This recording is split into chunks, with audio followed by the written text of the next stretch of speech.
courtroom of Mugsby Junction, a genuine example of a genuine American fun and freedom, satirizing a genuine British stuffiness and snobbery. Nobody expects the American traveller to admire the refreshments at Mugsby Junction, but he might admire the refreshment at one of the Pickwickian inns, especially if it contained Pickwick. Nobody expects Pickwick to like Pogram, but he might like the American who made fun of Mugsby Junction. But the point is that, while he supported him in making fun, he would also think him funny. The two comic characters could admire each other, but they would also be amused at each other. And the American would think the Englishman funny because he was English, and a very good reason too. The Englishman would think the American amusing because he was American, nor can I imagine a better ground for his amusement. Now many will debate on the psychological possibility of such a friendship founded on a reciprocal ridicule, or rather on a comedy of comparisons. But I'll say of this harmony of humours what Mr. H.G. Wells says of his harmony of states in the unity of his world state. If it be truly impossible to have such a peace, then there is nothing possible except war. If we cannot have friends in this fashion, then we shall sooner or later have enemies in some other fashion. There is no hope in the pompous impersonalities of internationalism. And this brings us to the real and relevant mistake of Dickens. It was not in thinking his Americans funny, but in thinking them foolish because they were funny. In this sense it will be noticed that Dickens' American sketches are almost avowedly superficial. They are descriptions of public life and not private life. Mr. Jefferson Brick had no private life, but Mr. Jonas Chuzzlewit undoubtedly had a private life, and even kept some parts of it exceedingly private. Mr. Pecksniff was also a domestic character. So was Mr. Quilp. Mr. Pecksniff and Mr. Quilp had slightly different ways of surprising their families. Mr. Pecksniff by playfully observing "Bah!" when he came home, Mr. Quilp by coming home at all. But we can form no picture of how Mr. Hannibal Chollop playfully surprised his family, possibly by shooting at them, possibly by not shooting at them. We can only say that he would rather surprise us by having a family at all. We do not know how the mother of the modern Gracchi managed the modern Gracchi, for her maternity was rather a public than a private office. We have no romantic moonlit scenes of the love-making of Elijah Pogram to balance against the love story of Seth Pecksniff. These figures are all in a special sense theatrical, all facing one way and lit up by public limelight. Their ridiculous characters are detachable from their real characters, if they have any real characters. And their author might perfectly well be right about what is ridiculous and wrong about what is real. He might be as right in smiling at the Pograms and the Bricks as in smiling at the Pickwicks and the Boffins. And he might still be as wrong in seeing Mr. Pogram as a hypocrite as the great Buzzfuzz was wrong in seeing Mr. Pickwick as a monster of revolting heartlessness and systematic villainy. He might still be as wrong in thinking Jefferson Brick a charlatan and a cheat as was that great disciple of Lavater, Mrs. Wilfer, in tracing every wrinkle of evil cunning in the face of Mrs. Boffin.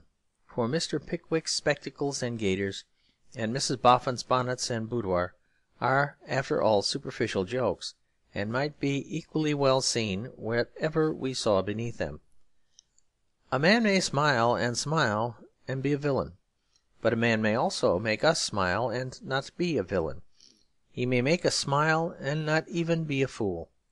He may make us roar with laughter and be an exceedingly wise man. Now that is the paradox of America, which Dickens never discovered. Elijah Pogram was far more fantastic than his satirist thought, and the most grotesque feature of Brick and Chollop was hidden from him. The really strange thing was that Pogram probably did say, "Rough he may be, so air our bars, wild he may be, so air our bufflers," and yet he was a perfectly intelligent and public-spirited citizen while he said it. The extraordinary thing is that Jefferson Brick may really have said, "The libation of freedom must sometimes be quaffed in blood," and yet Jefferson Brick may have served freedom, resisting unto blood. There really has been a florid school of rhetoric in the United States which has made it quite possible for serious and sensible men to say such things. It is amusing simply as a difference of idiom or costume is always amusing, just as English idiom and English costume are amusing to Americans. But about this kind of difference there can be no kind of doubt.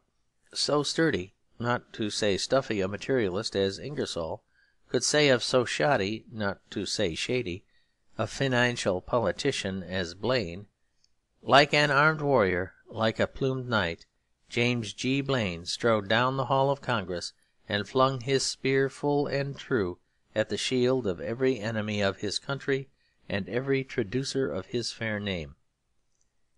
Compared with that, the passage about bears and buffaloes, which Mr. Pogram delivered in defence of the defaulting postmaster, is really a very reasonable and appropriate statement.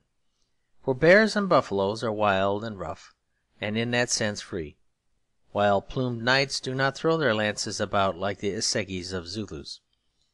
And the defaulting postmaster was at least as good a person to praise in such a fashion as James G. Blaine of the Little Rock Railway. But anybody who had treated Ingersoll or Blaine merely as a fool and a figure of fun would have very rapidly found out his mistake. But Dickens did not know Brick or Chollop long enough to find out his mistake. It need not be denied that, even after a full understanding, he might still have found things to smile at or criticize. I do not insist on his admitting that Hannibal Chollop was as great a hero as Hannibal, or that Elijah Pogram was as true a prophet as Elijah. But I do say very seriously that they had something about their atmosphere and situation that made possible a sort of heroism and even a sort of prophecy that were really less natural at that period in that merry England, whose comedy and common sense we sum up under the name of Dickens.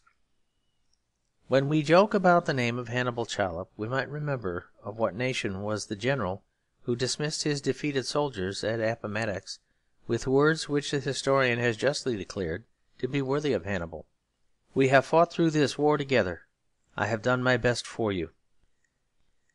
It is not fair to forget Jefferson, or even Jefferson Davis, entirely in favour of Jefferson Brick. For all these three things, good, bad, and indifferent, go together to form something that Dickens missed, merely because the England of his time most disastrously missed it. In this case, as in every case, the only way to measure justly the excess of a foreign country is to measure the defect of our own country. For in this matter the human mind is the victim of a curious little unconscious trick, the cause of nearly all international dislikes. A man treats his own faults as original sin, and supposes them scattered everywhere with the seed of Adam. He supposes that men have then added their own foreign vices to the solid and simple foundation of his own private vices. It would astound him to realize that they have actually, by their strange erratic path, avoided his vices as well as his virtues. His own faults are things with which he is so much at home that he at once forgets and assumes them abroad. He is so faintly conscious of them in himself that he is not even conscious of the absence of them in other people. He assumes that they are there, so that he does not see that they are not there. The Englishman takes it for granted that a Frenchman will have all the English faults. Then he goes on to be seriously angry with the Frenchman for having dared to complicate them by the French faults.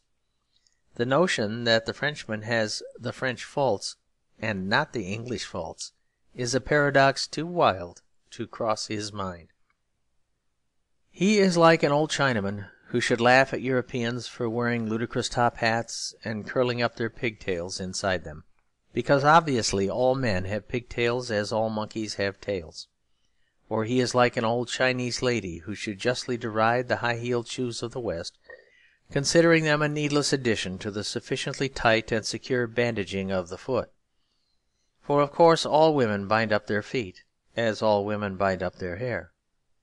What these celestial thinkers would not think of or allow for is the wild possibility that we do not have pigtails, although we do have top hats.